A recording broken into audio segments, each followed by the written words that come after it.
Hi, everybody. This is 1730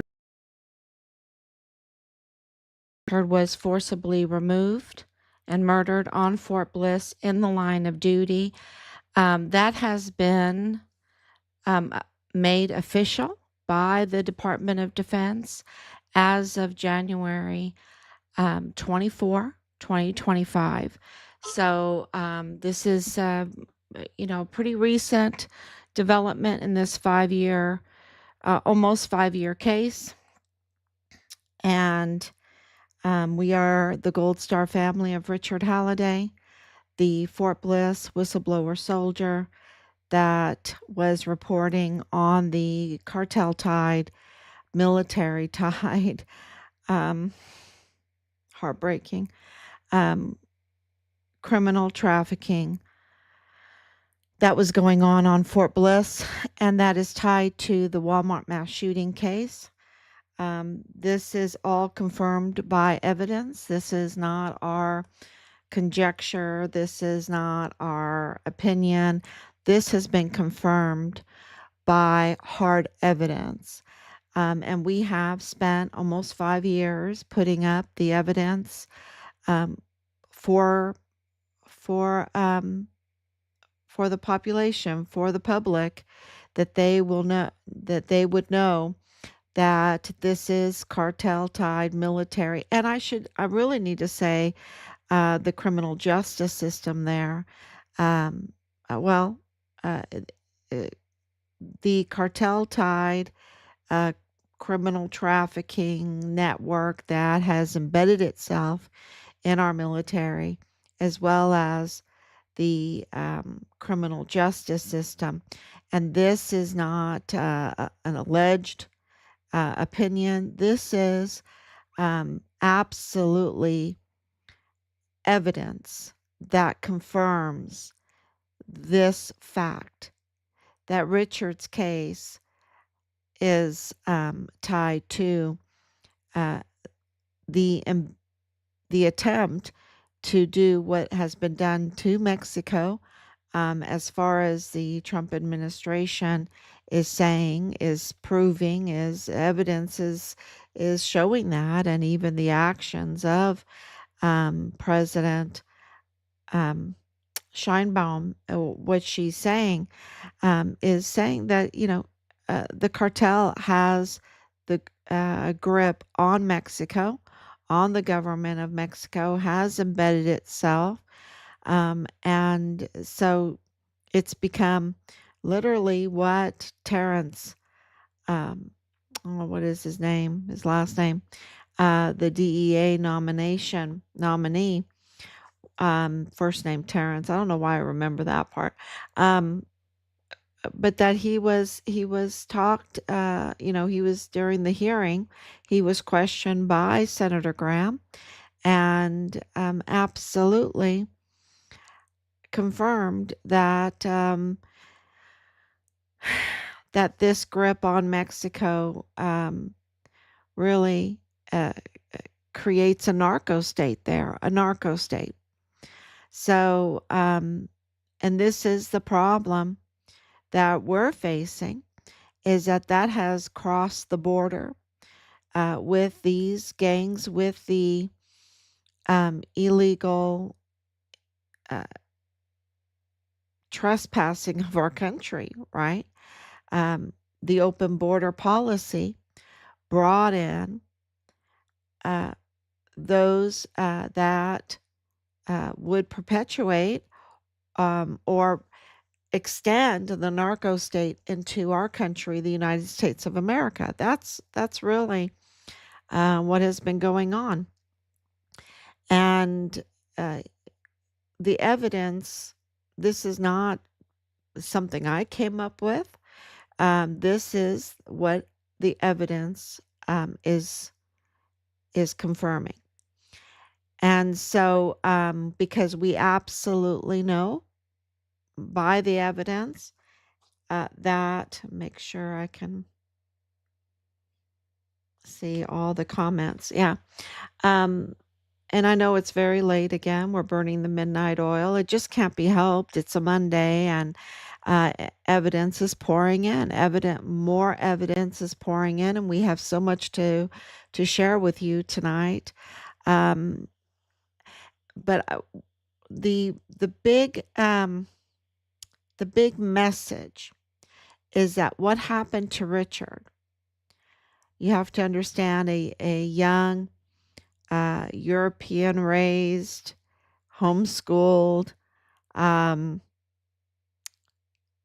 clipped out of college math and German at the age of 15, got 12 credit hours of college when he was 15 just by clipping out, just by going and taking the tests. Um, and, played piano, traveled, black belt in karate, joined the military to serve, to become a criminal investigator. That's what he wanted to be, an agent, right? He wanted to be in law enforcement. The whole time he was just always trying to solve crimes. He loved to read books about that, to watch shows about that, you name it, he was watching it. He was reading about it, very curious about that.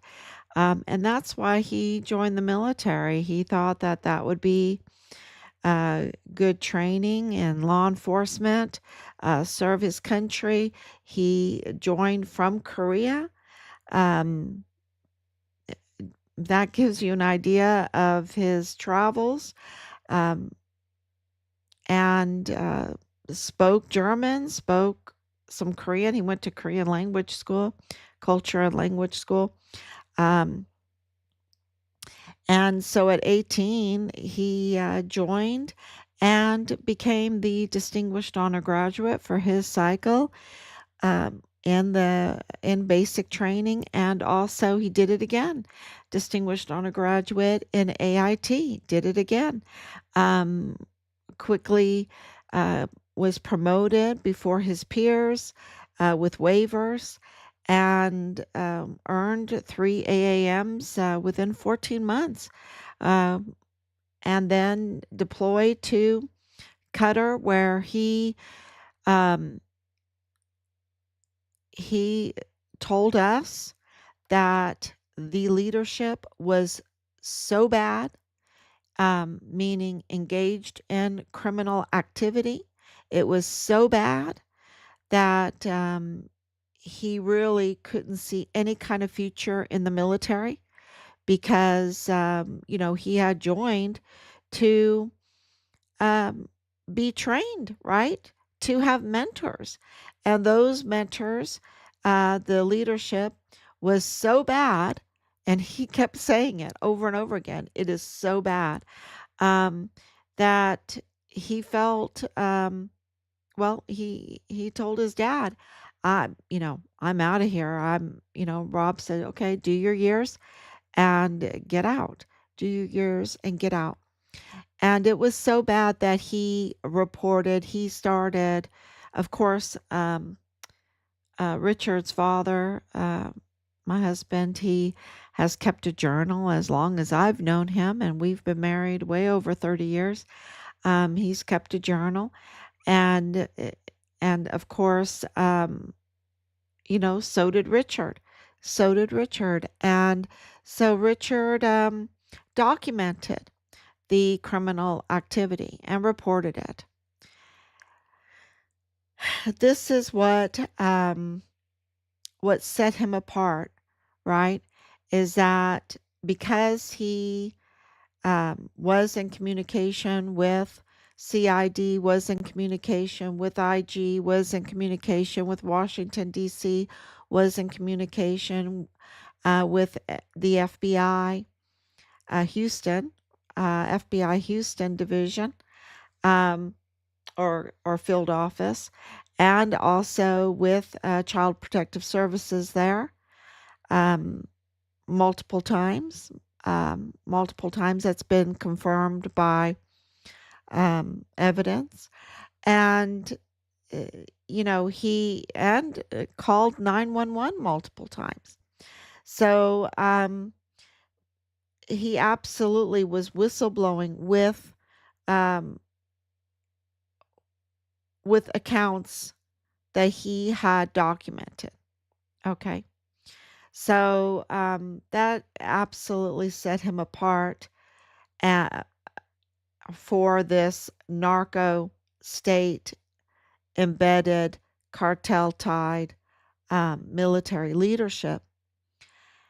And that has been something that we have been exposing with the evidence um, in order to get justice for our son. And you can tell by the Vanessa Guillen case of the family of Vanessa Guillen that when justice is not sought by our government and it is not accomplished, which very easily could be, very easily, there is no excuse to have these as cold cases or to be broomed underneath the carpet or covered up or whatever, however you want to say it. There's absolutely no excuse. Justice is absolutely right there to uh, give. And yet they have chosen a cover up. And that reveals that the narco state has embedded itself. That is clearly been revealed in the hearings there on with the DEA nomination for the Trump administration and others, so many hearings that we've watched that confirm that Mexico has entered into a narco state. That you can see that by the level of crime that's going on in Chihuahua, the amount of cover-ups, the um, the type of crimes. The crimes are getting more and more and more severe, very severe, things that you couldn't even imagine. And the human trafficking, the inhumane um, treatment of individuals, the level of drug use, the, of course, the weapons, because with the human trafficking comes drug use, comes the weapons, comes worse worse types of trafficking. And this has been revealed that those strings on the cartel are tied to um, hands of the CCP, which has been confirmed at in Panama. This is why Panama, the Panama Canal, is so much in the news and such a focus of the Trump administration. It's not something that I ever focused on, that I ever knew about. This has all been coming out drip, drip, drip, drip. Um, and when you are in the situation, a Gold Star family that feels that they have not gotten justice, knows that we have not gotten justice, just like the Guillen family, Vanessa Guillen family, they are absolutely, her sister is going to run for political office. You get involved. You start paying attention to the cases. You start paying attention to who's doing what in politics and what kind of policies are being implemented, what's being embedded in your system. You start paying attention. And so the only thing that we have done is paid attention and put the pieces together, um, and then discern what applies to the Walmart mass shooting case and to our son's case, which are intertwined with one another like a braid. It's a braid, and finding those commonalities, the commonalities that expose what is behind the level of violence that Richard underwent, the level of violence that caused the Walmart mass shooting. And that's how anybody investigates and gets to the bottom of who are the criminals, and for to report them so that they can be indicted, so that they can be held accountable for what they've done. So, this is just a process of any family that is seeking justice, right? This is just a process. And uh, we were brought into this position very early on because we were told that we had to do it. We had to be the investigators.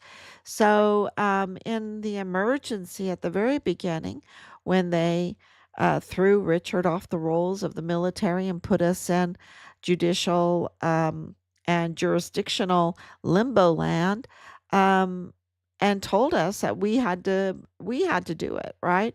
So we became the media for our son's case. We became the investigators for our son's case. We became, I guess, the paralegals for our son's case.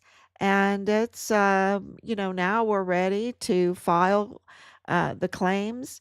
Um, we have a few I's that we have to dot because we want to do this legally. Where we don't like to be. We've saw so much messiness in the Walmart case, so many things that just botched that case. Um, and this is our evidence is a slam dunk, and so we want to make sure that our claims are slam dunks also, and so that we can get justice for our son, and that everyone will know who is responsible for what happened to our son, and the handling of the case, the handling of a military soldier whistleblower being murdered on American soldier, I mean, American soil, on a military base on the southern border, by cartel tied, absolutely military tied, criminal traffickers that were supported by the judicial system. And, which means that they're cartel tied, which now with this new information leads to strings to the CCP. And I rather say CCP than China, because it is a an element, an embedded, in control element over the Chinese people that we're referring to, and that profit off of this criminal trafficking, and not only that, create an intentional destruction not only of Mexico. Mexico is absolutely amazing history, absolutely amazing. Anyone that goes to Mexico City, their jaw drops because it is amazing history. Um, and to see it be embedded by a narco state um, is really very, uh, it just makes you cry, right? It makes you cry for the people of Mexico. And this is what is happening in the United States. And of course, they came right through the front door. And the front door is El Paso. And that's why El Paso is really has taken the brunt of um, this embedding of our system, and it's very tied to Mexico, and and the whole criminal trafficking. And I hope that makes sense, because it's very important for people to understand that the Walmart mass shooting had a political agenda to it. And that political agenda clear, and I'm not speculating. I'm not, just coming out here with a political agenda myself. That is absolutely, even though I do have a political agenda, but that is not what's behind um, what I'm telling you. What I'm telling you is absolutely the evidence confirms that the target was President Trump. So why was the narrative, and you saw it, I saw it, Beto O'Rourke did it, um, um, Veronica Escobar did it, so many did it with the white supremacy false narrative. And Joe Spencer, with many others, have debunked the white supremacist narrative. There, that is absolutely the whole racist narrative is a false narrative. Patrick Crusius is not even capable. He's not even capable, and he's not a racist. And his whole family, I mean, he didn't just randomly choose El Paso. He was living in San Antonio. He was, of course, from Allen, Texas. And anyone that's lived in Texas, including myself, I was born at White Sands, but I went to school in El Paso. I went to school in Temple, Texas. I got married in Killeen, Texas. I taught school in Killeen, Texas. My alma mater is Mary Hardin Baylor. Um, you know, I have a long history in Texas. And anyone that lives in Texas knows that it is a very diverse population, very diverse. And, you're daily in contact with a diverse population. But let me tell you what, the one thing that they say is, we're Texans. We're Texans. You know, Texas was its own country, and they have a Texas pride that I always compare to Bavaria in Germany. Because if you go to Bavaria, in Germany, they don't say I'm German, they say I'm Bavarian. And the same thing with Texas. They don't say I'm an American. I mean, they of course say they're American, but they say first and foremost, I'm a Texan. Um, and so, anyone that is there knows that this diverse population that has a lot of Germans, okay, a lot of, New Braunfels. I mean, there's just a huge German history there, but also a huge Hispanic population there. And yeah, everyone loves to go to San Antonio. Everyone knows about Tex-Mex food. It is not, uh, you know, it is absurd for the Mayella Crucius family to falsely claim racism when absolutely, and they do that because they say, oh, this border invasion, instead of saying the border invasion was a national security threat because they're coming through Mexico, which is controlled by strings that lead to the CCP. You know, come on, let's just, you don't want to have an invasion in through your front door um, that is being nothing would come through Mexico into the United States without the rubber stamp of the CCP. Sorry. That is what evidence is now showing. And so, you might think you have a president, they're sovereign. They always lie because uh, you have the Mexican president, Scheinbaum, saying in defense of not accepting the help from the United States to fight the cartel and their very violent um, uh, activities there in Mexico, very violent and very inhumane. Um, that she's not accepting the United States help for that because she's sovereign. Uh, you know, uh, it's very, very clear that the Mexican people um, don't have much say over their country because they're under attack daily. Daily. They are under attack daily. And so, if they were a sovereign nation, they would be safe in their country.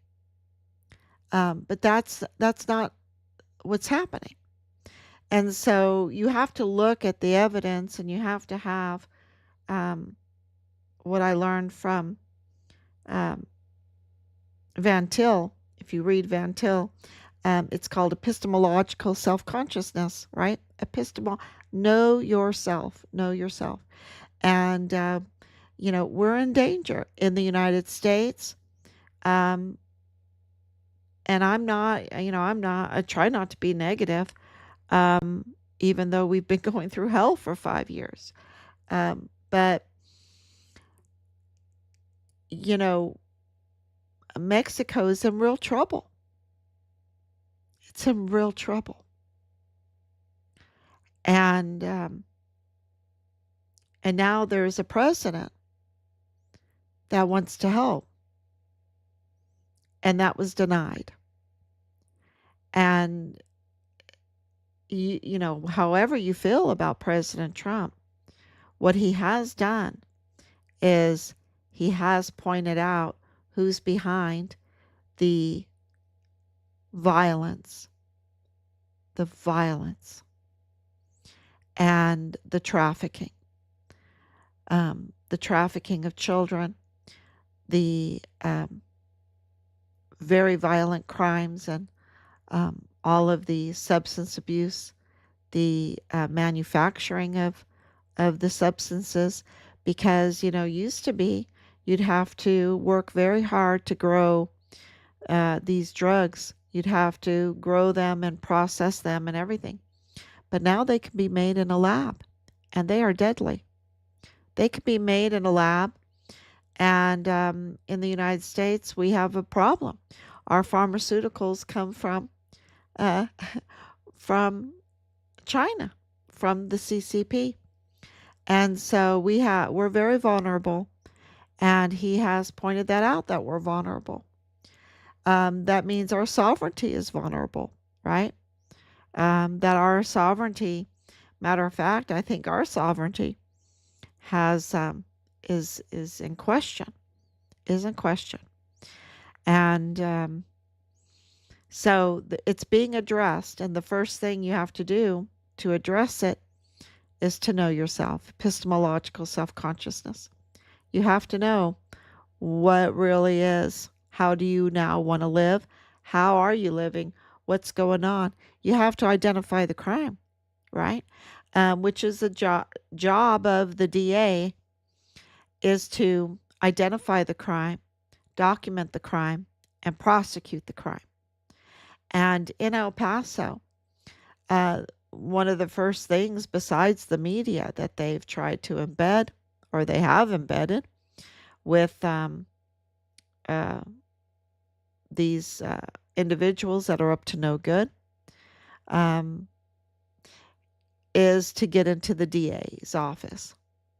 Because without the DA, there is no identifying the crime, documenting the crime, and prosecuting the crime. And so you can operate just about with impunity without a DA. And so we have pointed out that James Montoya is not the DA. He's not legitimate. Yes, he was voted in, but he did not install. Just because there's a vote, there is a process of how to install as a DA. And he didn't meet that installation because he did not sign the anti bribe promise statement of officer to the people that he didn't take a bribe to get that position to be voted in, which is required by the Texas Constitution in order to protect the people of El Paso. So he didn't sign it um, uh, in time before the oath of office. And then he took two oaths, the 1st of January 2025, and then the 6th of January 2025. And when we saw that federal judge Guadarrama, which is Patrick Crucius's federal judge, that was swearing him in, red flags went up or your spidey senses go up. And of course, the usurper right before that, Bill Hicks, we thought, okay, that was a one time thing that you didn't have a DA for 2 years, right? You didn't have a DA. Is just sickening. And so, we're very happy to see Montoya win election. Not because he was our candidate of choice, but because it was an election, and he won it. Right? He won the election, and that's better than being an appointed, right? An appointed person. And so we, thought, okay, that's hard to do. That's hard to do. And he will install properly. But he didn't. He didn't. He didn't install properly. They can't. There must be a problem with this anti bribe statement of officer for them because he messed up really bad, y'all. He got that 2028 stamp. So when we looked into it, there was a tampering again. And anyone that says there's not tampering of documents has not been paying attention. They don't have epistemological self consciousness. They're not looking at what's going on. They're living with rose colored glasses on or something, or they're, hypnotized with those scoogly eyes, right? The swirly eyes. They're not looking at the evidence because evidence confirms 2028 is years in the future. It is not supposed to be on the statement of officer. And the whole document is messed up. The whole document, but boy, that 2028 stamp just is glaring, a glaring tampering of official document. And so there's no getting around that. Um, and it's clear that that office, and of course there is uh, evidence confirms that the office has cartel tied individuals managing that office. So the DA's office has become a narco DA's office. So you have the Trump administration and the whole discussion there in Washington, D.C. during the hearings, confirming that Mexico is a narco state. That's not what I say, but that's what they're absolutely giving out in evidence. Um, and now you have a narco DA office in El Paso, and you have a narco embedded medical examiner who is a judge. Okay, that's a judicial office. And it's a little confusing, and it took a little time for us to even understand it. But it is a judicial office because of their powers. When you look at what a chief medical examiner can do, it's like a judge. And of course, they judge the cause and manner of death. And they are very important for any kind of um, uh, capital cases. Very, very important. Not all cases, most cases don't involve um, um, a chief medical examiner, right? But still, in our son's case, it's very important, and we know that that has been um, uh, embedded with a narco individual. So you can call it cartel tide. You can call it uh, the narco state has seeped in. If you think of it like as a cancer or something, it's seeping in, and it's got a hold of the criminal um, judicial system, the DA's office, the medical examiner. We know that those that have controlled the payment in the El Paso criminal law magistrate court um, also have created uh, the narco state has entered into that court, because not one judge that sits on that court is legitimate. Who do they answer to? They answer to, Veronica Escobar and Samaniego, which is the county judge. And of course, with Joanne Bernal and all that connection, y'all, it's very clear that El Paso's in real trouble, like Mexico. And then now with the new information from Mayela, um, you have Michael F. Mayela being the federal courthouse manager. The federal case went through that courthouse with Judge David Guadarrama being the judge of the Walmart mass shooting, the Patrick Crucius plea deal. Okay, they never had a trial. There was never evidence presented. It was just a plea deal, and that plea deal was for hate crime. It was for hate crime with a deadly weapon, right? And 90 life sentences. 90 life sentences, that's almost 7,000 years that he was sentenced to the Alcatraz of the Rockies. Not to be confused with the Rock, the Alcatraz that President Trump now wants to renovate and reopen. No, this one is in Colorado, and it is just look that up. It's just jaw dropping too. The security and the size of that prison. But clearly Patrick Crucius, his entire case is botched, from his arrest. No bagging of his hands, no Miranda rights, waiving of the Miranda rights, no competency hearing for his severe mental health conditions and his severe autism. A long history where he failed kindergarten. He was not even doing well in his special education class, where he was even separated there because he would be hitting himself and everything. And I know all about that because I've been in those classrooms.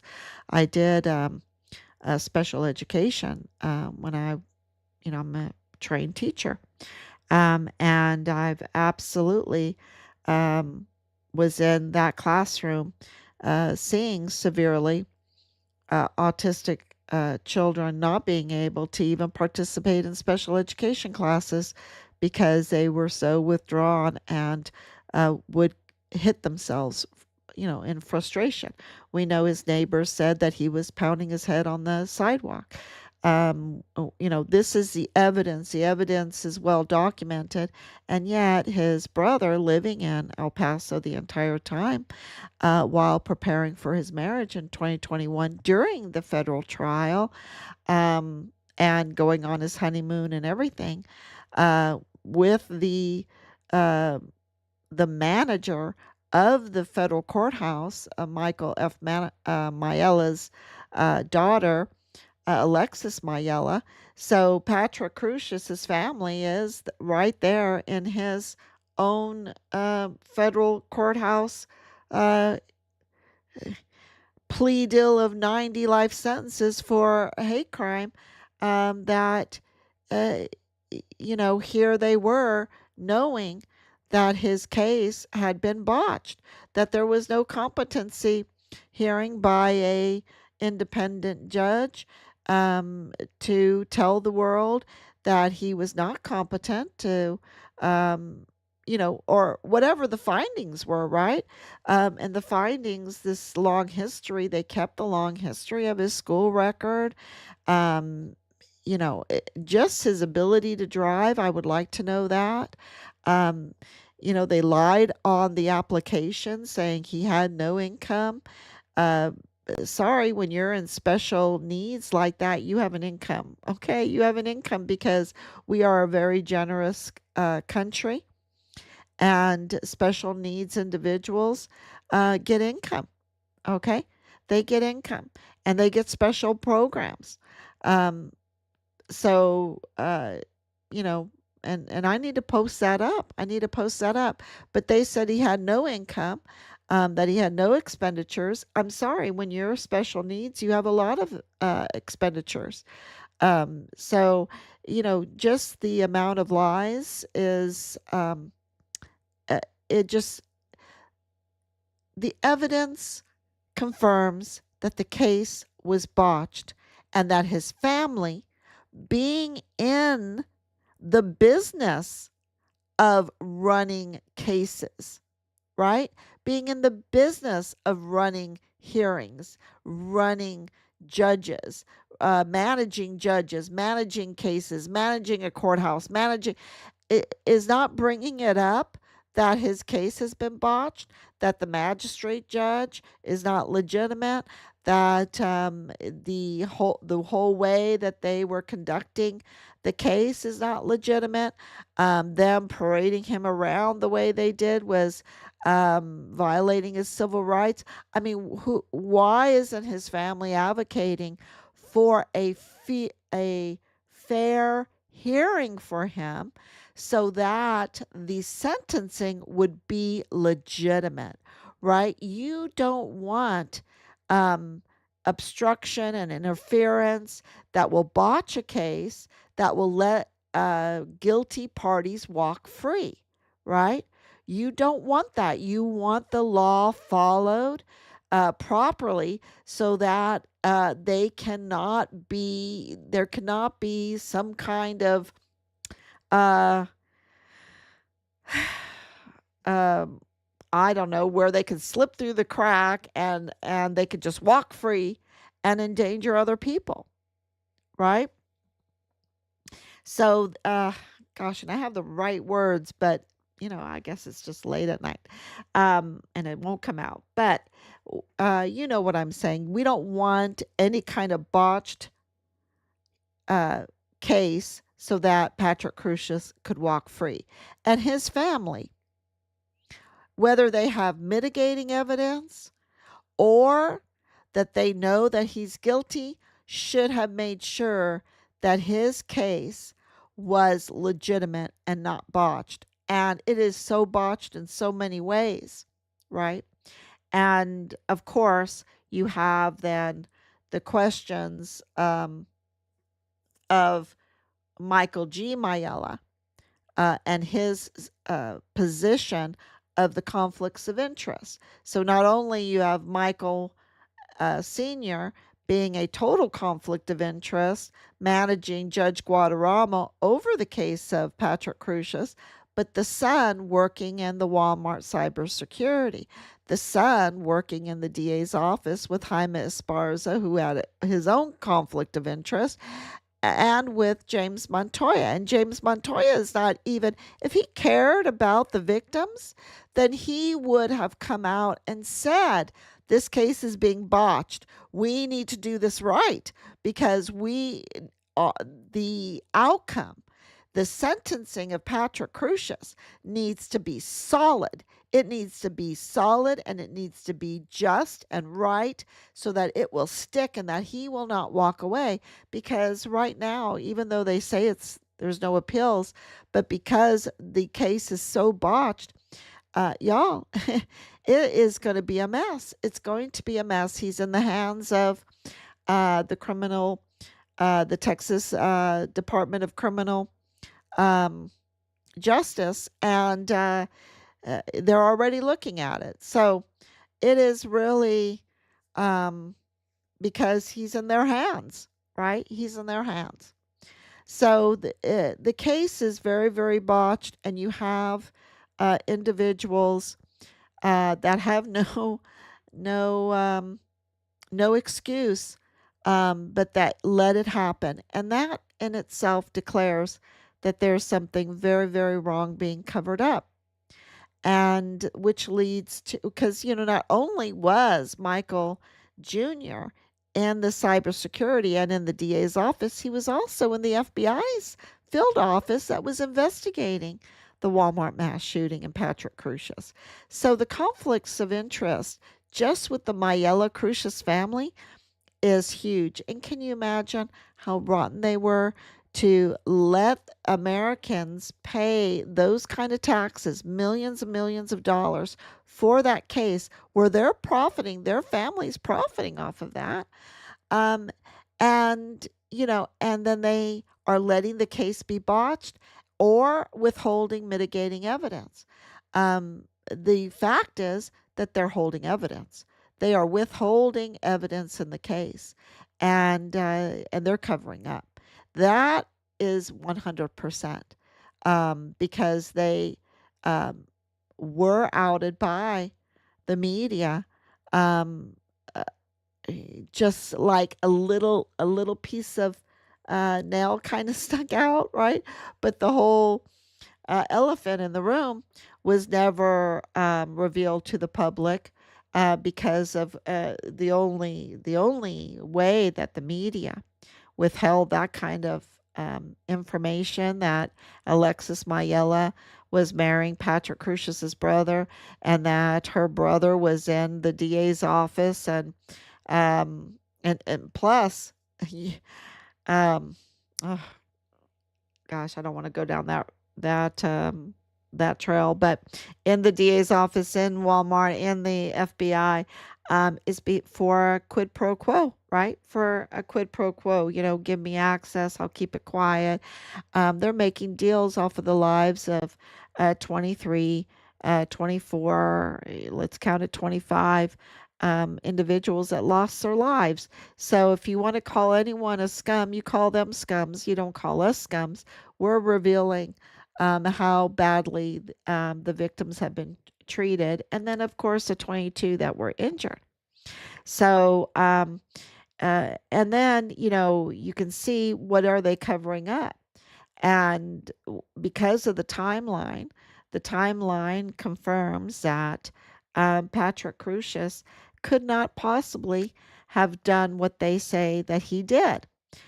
He could have been part of it, but he could not have done it alone. And you have evidence upon evidence upon evidence, and you can read through our comments. Um, if they are, well thought out comments, I just left them there. Some of it is like name calling and nonsensical threats or whatever. So I hid those, but because we need to stay very focused on our questions. Our questions are, what was the motive behind this cover up? What were they covering up? And we know that they're covering up multiple shooters. We know that. Who those multiple shooters are is a good question, right? But we know that they're covering up the multiple shooters.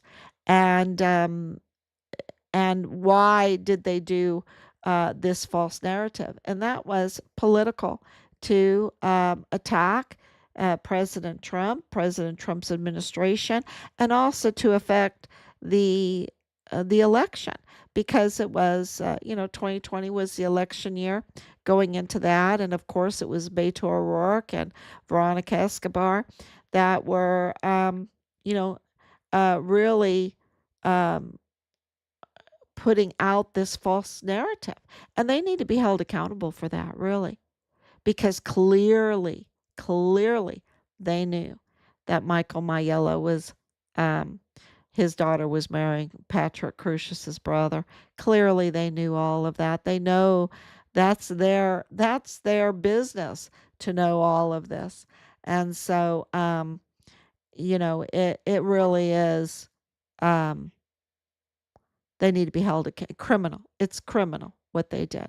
So, and why were they attacked? Why did they have to do this? Why did they have to do this bloody mass shooting to attack President Trump, to develop this false narrative about a white supremacist, right? Why did these people have to be killed? Um, and, that's a good question. And what we know is that there were audits going on, there was investigations going on, and those audits were there at Fort Bliss, and it has to do with weapons, and it has to do with drugs, and it has to do with the cartel ties with the military and what they were doing in the human trafficking. And Richard was reporting on that. And so Richard was cooperating, and a very big part of these audits and investigations.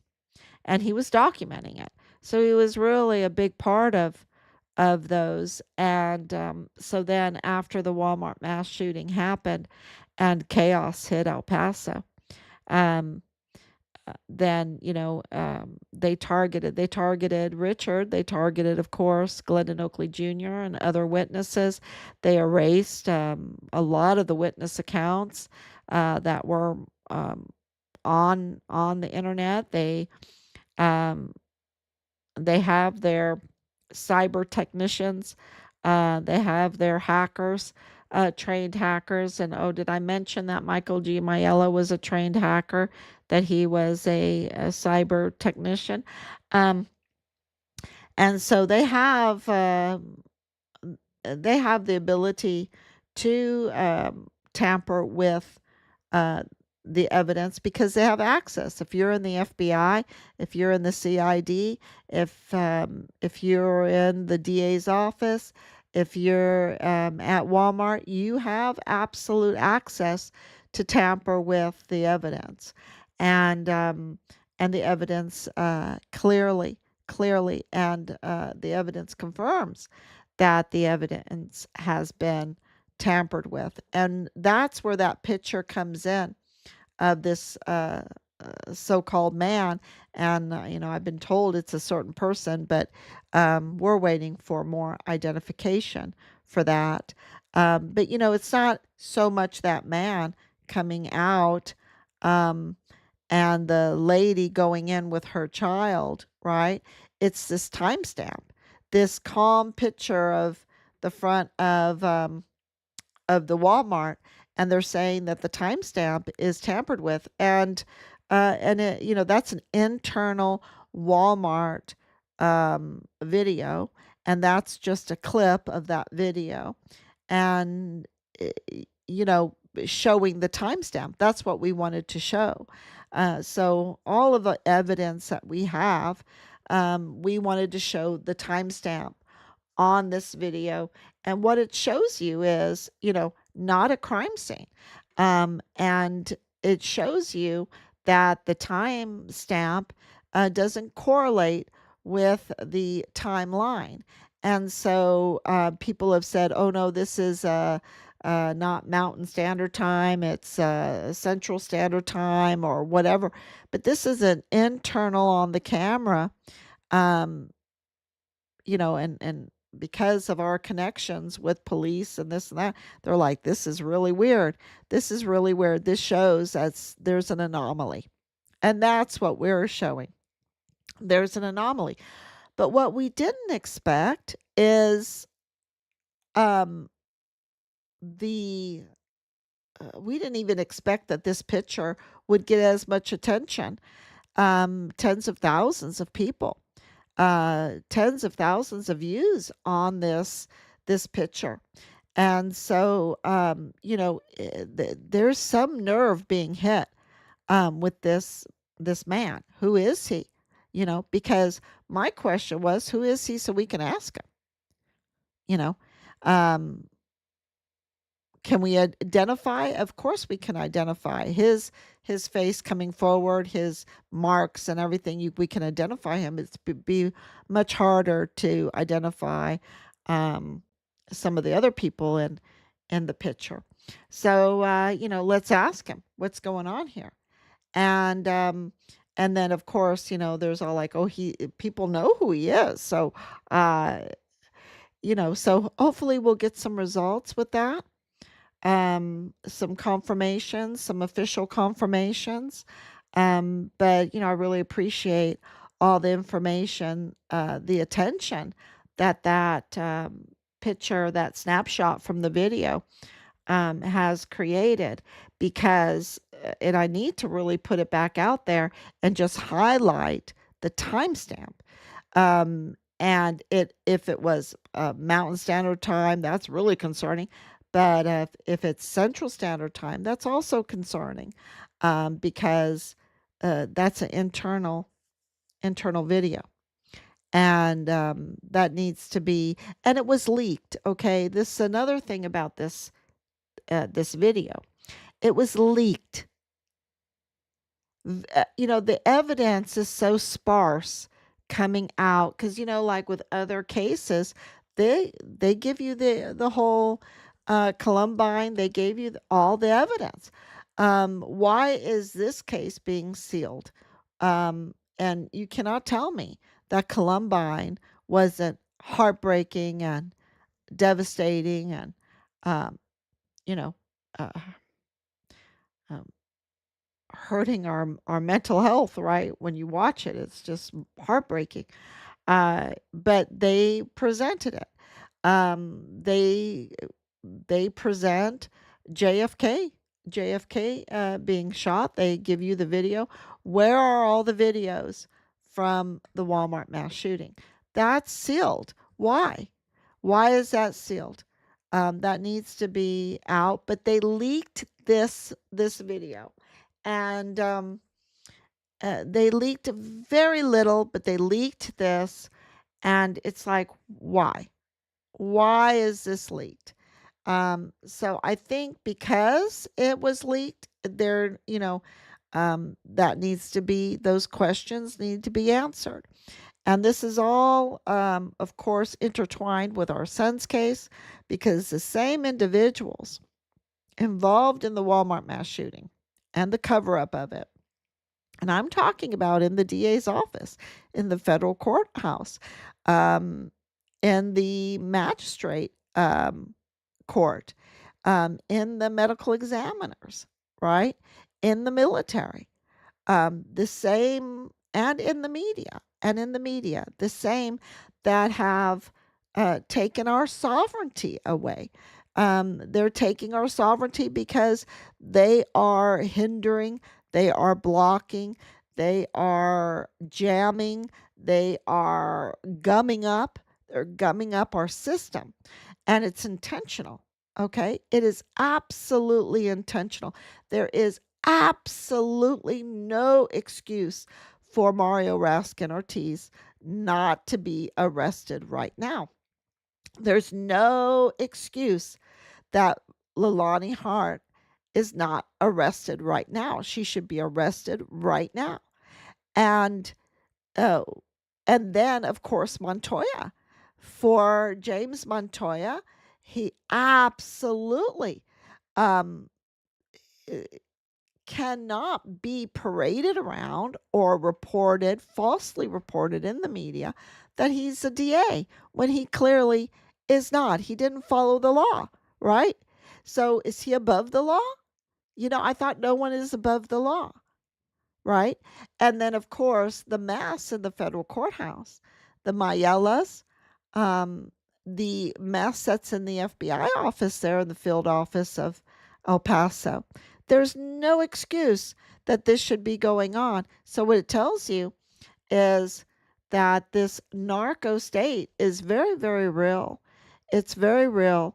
And so what has gone on in Mexico is has gone on in El Paso, and that is why you see, oh, well, why is no one reporting with Richard or with what's going on in the federal courthouse and in El Paso, right?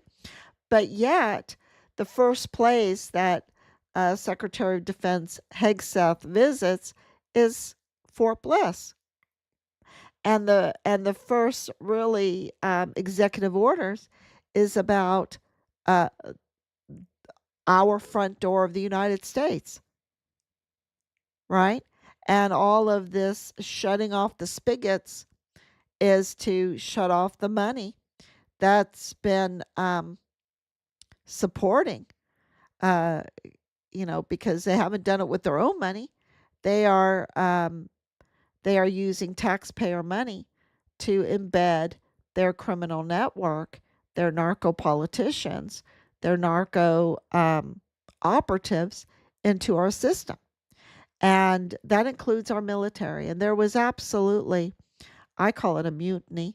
I don't know if legal people can agree with me, but it's absolutely a mutiny that happened with the Walmart mass shooting. Okay, and in Richard's case, there is no excuse for the way um, General Mealy, General McConville, Lieutenant General Bernabe, Lieutenant General Martin, Clem, Major General Clem Coward, Major General David Stewart, General Garrett, um, Major General Matlock. I think he's a Lieutenant General now. Matlock, I'm not sure. Um, and more White, right? White. These generals. General Kelly. General Kelly, I mean, he is as dirty as can be. There is no excuse um, for their failure. We give them everything. We give them so much training. We give them luxurious training in the most amazing places. My sister was stationed at the War College. I've been to the War College and Garmisch. Um, you know, eh, Let me tell you, they get every opportunity for the finest training in and very well funded um, accommodations and in the most beautiful places. Um, West Point. You have Jonathan Ambrose going to West Point, right? Jonathan Ambrose going to the Sandra Day O'Connor High School. He is not just some con person. He was being absolutely um, trained to be part of this infiltration, this criminal network. And that includes these generals. And so, you can't, um, you got to look at the log in your own eye, because these generals were put into place by the Senate Arms Committee, right? By our own system. And they are absolutely up to no good. And they're absolutely in connection. You have General Kelly working for the Chihuahua governor, okay, that is absolutely known to be connected to um, the cartel network, and the cartel network having strings to the CCP. This is foreign and domestic um, uh, treason, right? It's being a traitor. He's absolutely a traitor. And the same thing with all the generals. There's no excuse for what they've done and how they handled this the what has gone on in El Paso, their command, their duties. They absolutely are failures of leaders. They're failures of leaders, and they're traitors, and they're treasonous. And that's just not me saying that, because of what happened to Richard, but because evidence, y'all, evidence confirms through Kyla Cardona, who has also a connection to um, this picture, this timestamp picture. And of course, now it makes sense why she has a connection to it, because she was the assistant for Lieutenant General Sean Bernabe. And she is connected to Leilani Hart. And she's connected to Leilani Hart through Eric, CBP, Eric Johnson. I love crack, Eric Johnson, right? With connections to employment with the CBP, and which goes to Christopher Michael Meissner, who was an attorney for the CBP and was um, lost his license, was disbarred um, in 2021. He was, reported to have stolen identities, right? So, and he's well known to be connected to Leilani Hart and to Kyla Cardona, which is connected to Eric Johnson, which is connected to uh, Fort Bliss. And not just anybody on Fort Bliss, but the commanding officer, Lieutenant General Sean Bernabe. So, and the tampering with Richard's file, the order to interfere with Richard's investigation. Um, that's what Kyla Cardona exposed. This is not me saying it. This is evidence confirms that um, Lieutenant General Sean Bernabe gave orders to interfere and obstruct Richard's investigation, murder investigation of a whistleblower soldier connected to um, the audits that triggered the Walmart mass shooting. So that they used to attack the chief executive law enforcement, right? Which is the president of the United States, who can absolutely investigate this border uh, infiltration. It's his duty to do it. And he is, was their main target because he could do them. He could prosecute them. He could prosecute them. So, it all makes sense when you see why they developed this obvious, absurd narrative um, using Patsy. Uh, when you know that the target was the person that could prosecute them for what they found in the audits and the investigation with the criminal trafficking and the money laundering and the contracts, the military contracts. Because, if you are in these high positions, you have power over who gets what contract. And we know that the commander, Eisenhower, James Eisenhower, who took Lieutenant General Bernabe's place, ordered without any process, any normal process, the full renovation of Richard's arms room, the building, the crime scene, we believe is a crime scene because of evidence, because of the seal, right? And the seal number and all of that. The arms room um, of the building that he was living in, and without any bidding procedures, and with open checkbook, without any kind of limit to what it would cost for contractors to renovate an arms room. Um, so, and why would they do that to, you know, ups, uh,